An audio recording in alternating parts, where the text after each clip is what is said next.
Pinag-utos mga kababayan ng ating PNP Chief, si General Romel Marbil, ang pag-review nung madugo, bloody anti-drug campaign ng previous administration. Ayan po ang balita ngayon dito sa Manila Standard. Yan si General Romel Marbil na tinawag lang na Romel. Dear Romel. Sa open letter ni Inday, galit si Inday mga kababayan kasi binawasan yung kanyang sobra-sobrang security. More than 400 security. Mas marami pa kaysa mga pulis na naka-assign sa mga munisipyo sa Pilipinas. May reklamo pa si Inday. Yan niya, Mr. Maravillas, bakit kinikwento mo itong review ng PNP sa madugong anti-drug campaign ng previous administration? Ikinikwento ko sa inyo kasi tingin ko bibigyan ito ng masamang kahulugan ng mga taga-nausog. Siguradong bibirahin itong review. Sasabihin nila, witch hunt na naman anya. Gagawin na niya yung review para i-smear yung dating Pangulong Digong, siraan yung imahe ng dating Pangulong Digong, yung previous administration. Hindi man po kailangang siraan yung previous administration kasi ang sumira po sa previous administration mismong si Digong. Parang yung ginagawa ni Inday, wala man pong naninira kay Inday. Ang sumira sa kay Inday po yung masama niyang ugali.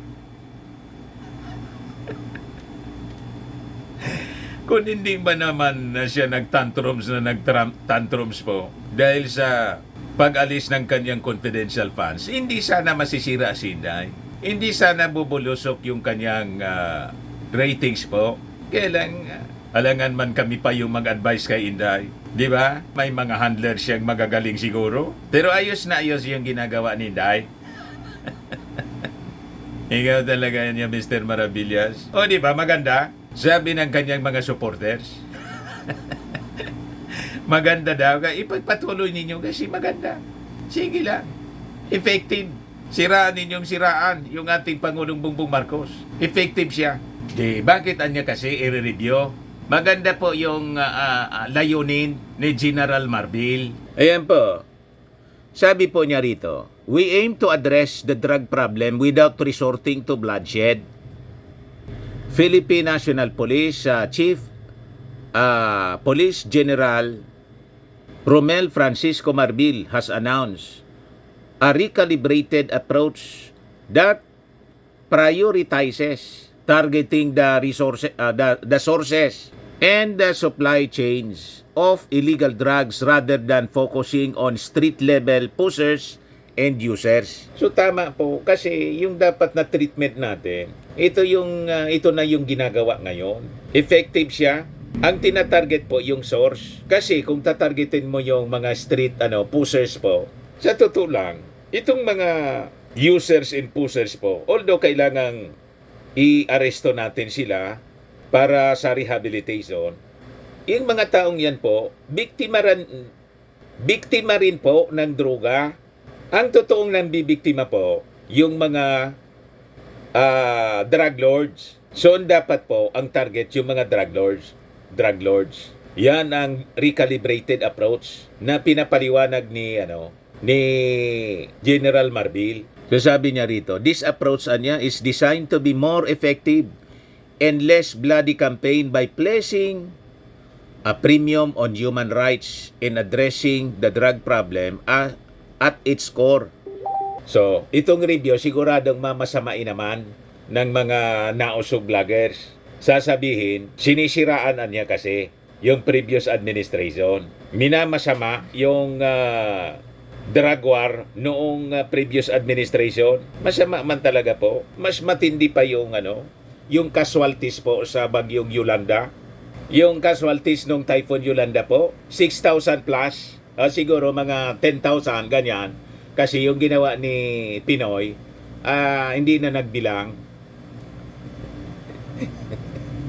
Para itago po yung kanilang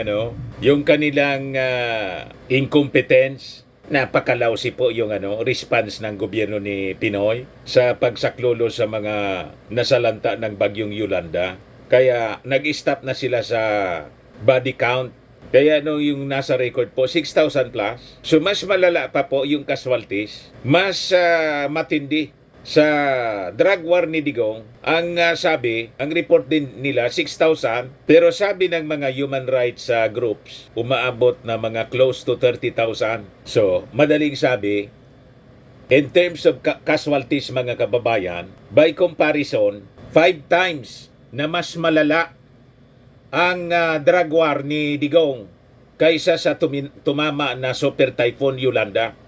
Mas malakas pa sa Super Typhoon Yolanda 5 times si Super Typhoon Digong. Close to 30,000 yung casualties. Matindi po. 5 Yolanda po ang equivalent in terms of casualties. Di ba? Kaya nire-review po ngayon ng ating PNP. So paliwanag po ni Marbil that the recalibrated strategy niya will involve intensified intelligence operation and stronger community engagement to identify and dismantle drug trafficking networks. He also emphasized the importance of minimizing violence in this new approach. Sabi po niya, we are now focusing on high-value drug personalities niya and the movements of illegal drugs across the country. These are the real targets. Those who orchestrate the trade and profit from it, not the street-level pushers and users who are often victims of circumstances. Tama. Sigurado na naman niya Mr. Maravillas. Iisipin ng mga paninira na naman ito ng gobyerno. Di ba? Kasi sa paniwala ng mga nausog, the best po yung drug war ng previous administration at yung pinapakalat nilang mga balita sa social media ng mga DDS, bumalik na niya yung droga, mas tumindian niya, pati yung krimen. Tinanong ko po sa aming regional director ng PNP rito last week kung kumusta yung crime index po at saka yung mga kaso, drug-related crimes. Tumaas ba yung mga cases o bumaba? Bumabaan niya significantly. Sabi po ng aming PNP regional director, kaya yung mga pinapakalat nila na sabi nakakatakot na niya sa mga kalsada, fake news man po. Propaganda ng mga followers nila. So sabi po ni General Marbil, we aim to address the drug problem without resorting to bloodshed by focusing on the real culprits in protecting the victims. We can make our communities safer while respecting human rights. Yan ang tunay mga kababayan. Masasabi natin na they are living with their slogan, to serve and protect. Yan ang mababasa natin sa PNP. To serve and protect. Dapat ganun talaga. Kaya nga po, nang mag-raid sila, mag-serve ng warrant of arrest laban kay Kibuloy, walang nasaktan po sa mga church members ni Kibuloy. Ang nasaktan po, yung pulis, na bomba pa ng water cannon. Binomba ng bombero nila, binomba ng tubig, yung naharas yung mga pulis. Pero sila pa yung may reklamo po sa amin ni DILG Secretary Abalos kasi hearing ng kanilang budget. Patian niya ako, nakaso. Kinasuhan pala po si Secretary Abalos ng mga taga Finta Kingdom. Yan po.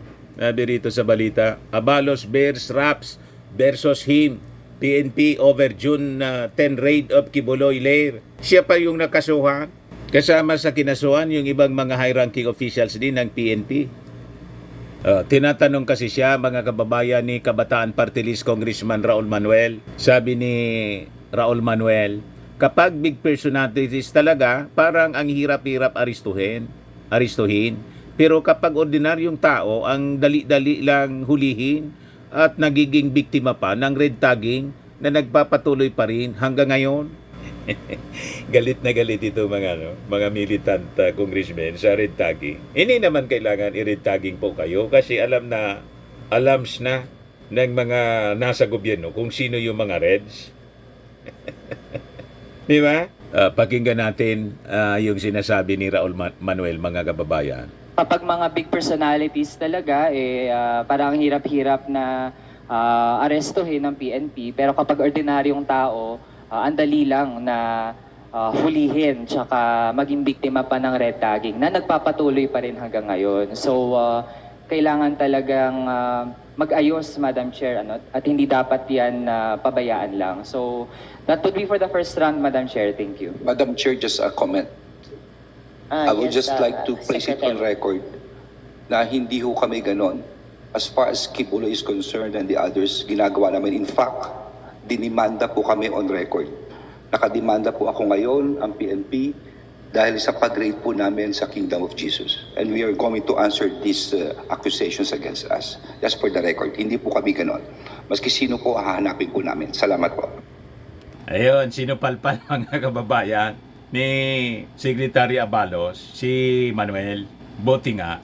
Sa mga naghanap ng malinis and spacious fitness gym, pumunta lang po kayo sa aming Colossal Fitness Gym. We also offer Grab Car Rental with our 2023 model ng Toyota Innova. We also accept booking for those who are planning to travel via PAL, Cebu Pacific, and other airline companies, local and international. And bills payment for Meralco bills, PLDT, etc. Ang Colossal Fitness Gym is located at third floor, Security Bank Building, Lanco Business Park, Legazpi City, Albay. For inquiries, look for Chilon Maravillas. Contact number 0966-802-0949. Yan yung aming Innova. Lagi na pong matao sa amin. Pati mga foreigners po, mga British tourists po sila. Ito mga taga Denmark, ito India National. Ito naman yung bagong product naming binibenta online, iGlow Zero, made in South Korea po. Whitening po siya. Tingnan ninyo yung epekto sa aking anak na architect entrepreneur. Sa mga inquiries ninyo, dumiretso na lang kayo sa kanyang messenger sa Facebook, Tris Maravillas. Ito naman po, Firmax Firming and Lifting Cream, pinapahid po sa mga pulses in affected area. Mainam po ito sa mga pains at paninigas ng mga kasukasuan. Ito naman po, Automax Radiant Serum. Sa mukha naman yung application. Anti-aging po siya. You will look 10 years younger than your age. Sa mga cancer patients naman po, baka lang gusto ninyo itong itry, Ningxia Red Mix Fruit Drink. Hindi man po siya gamot, food supplement siya. Kaya lang, gawa siya mga kababayan sa goji berry. Yung goji berry may anti-cancer properties. Yung mga inquiries ninyo, dumiretso na lang kayo sa aming messenger sa Facebook para masagot namin agad. Ayos pa? Ako po si Dante Maravillas. Bye-bye. God bless.